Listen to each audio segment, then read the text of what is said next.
at the property today for the first time this week since, last week I didn't really get anything done. I only had my chainsaw working for 1 hour. Today I have 2.5 hours to myself, and I'm gonna try to get a bunch of trees down, and it's really nice to just be here by myself. When I got here this morning, it was literally crazy to see the amount of deer tracks that have popped up since I was here like 4 days ago. It hasn't snowed, so it's just crazy to see all the different paths that they take. So first of all, I just want to say I am not a professional when it comes to using a chainsaw, but I definitely love doing it, and I'm learning so much along the way. So first of all, I am filling up my gas. It's a gas and oil mix. And now I'm filling up the bar oil, which is to make sure the bar stays nice and oiled. And I'm just checking my chain here to make sure it's not frozen. And now I'm turning on the choke to start it. And I'm pulling the cord until I hear a specific sound, which sounds like this. And then I'm flipping it up to start it. I got it started, but it was not sounding good at all. I realized that the bar oil was not actually getting to the bar, which meant it was clogged. So I started getting rid of all of the sawdust that ended up freezing in my chainsaw so that the bar oil could get to the bar and so that my chainsaw would stop smoking. I was a bit concerned I was going to flood the engine again because I was having a hard time starting it. So I pulled the trigger and started it at the same time and got it working.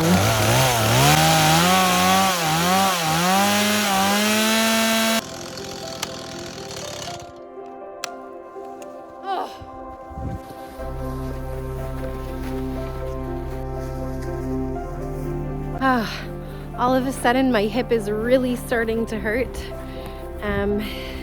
which is going to suck a lot. I don't know what I did, but I have some lavender essential oil with me, so I'm gonna try applying that. We'll see how it goes. Okay, before I get started, I wanna show you how insane the amount of deer that come here. Like, these are all deer tracks. Like, some of them are mine, but like deer poo, deer poo, deer poo, all of that under there is like where the deer have been hanging out.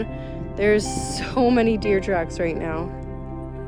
Honestly, with all of these like dead trees in the wetlands, I don't even know where to start. There's so many of them. They are so clumped together and they're all dead, so they're kind of like not very useful. So anyways, I'm gonna try my best. I really need it clear so that we have a nice view and I have ways to like drop these other trees.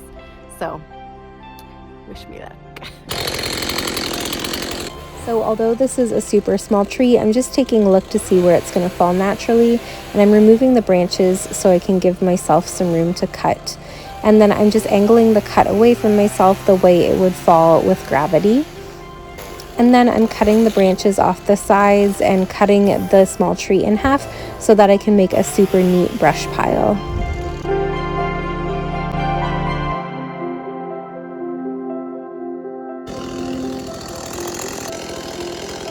So first of all, I'm taking trees down in the wetlands because we're going to be using a portion of the wetlands to grow our food.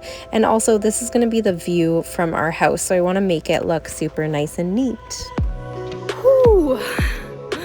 Oh my goodness, I am sweating. I just got those trees taken down, and there comes a point where you need to stop and clean up.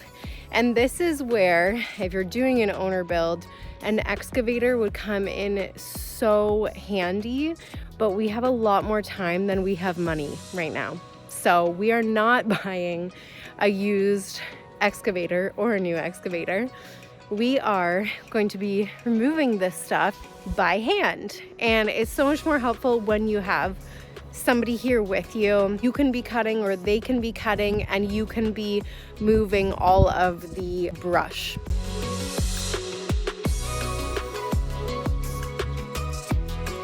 So here we have the pile of brush, not fully finished.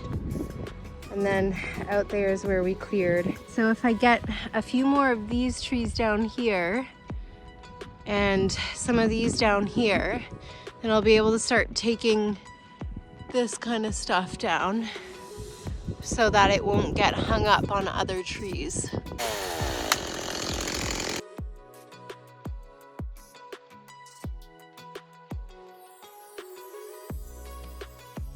And of course, I have to remove all the branches and the logs from the wetlands, or else they're going to get covered in the snow and be lost in the wetlands forever. And I ran out of time, so I had to come back the next day during a snowstorm to remove the rest of the brush and the logs, which were already snow covered. And then the coolest thing happened. I got to meet this beautiful mama deer and her baby deer who have been hanging out on our property, and they were eating from this tree that I cut down a few weeks ago. So I ended up running out of time and I had to go home, but first I just cleared out my chainsaw of all of these wood chips that were definitely going to freeze in there and probably block the bar oil from coming to the bar. I ended up getting some more trees down and more brush cleared over the course of the week, but you'll have to tune in next week to see the progress of our land. Thank you so much for watching. I really appreciate it. Make sure you like and subscribe and do the bell notification thing, and we'll see you next week.